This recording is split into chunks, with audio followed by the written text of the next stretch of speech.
विद्यालय पक्षरु देवात्म प्यारीमोहन को जन्म जयंती पालित।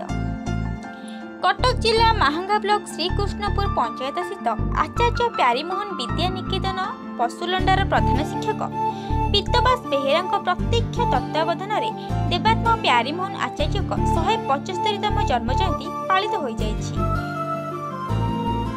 एथिरे विद्यालयर शिक्षक शिक्षयित्री और कर्मचारी सर्वश्री अरुंधति साहू, ममता महापात्र, महसिना मुस्तक, स्मृति सोनम, प्रियंका प्रियदर्शिनी शतपथी, मानस रंजन प्रधान, क्षेत्रमोहन साहू, जगदीश प्रसाद महांती, हरिहर जेना प्रमुख उपस्थित रही विद्यालय परिसर में प्यारीमोहन प्रतिमूर्ति रे पुष्पमाला देई श्रद्धांजलि अर्पण करथिले।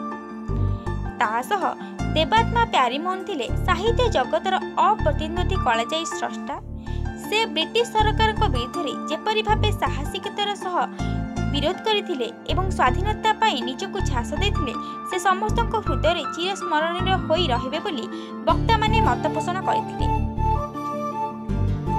विद्यालय पक्षरु छात्र छात्री मध्य वक्तृता, संगीत, चित्रांकन आदि विभिन्न प्रतियोगिता अनुष्ठित होइथिला। उक्त कार्यक्रम रे विद्यालयर समस्त छात्र छात्री माने उपस्थित थिले।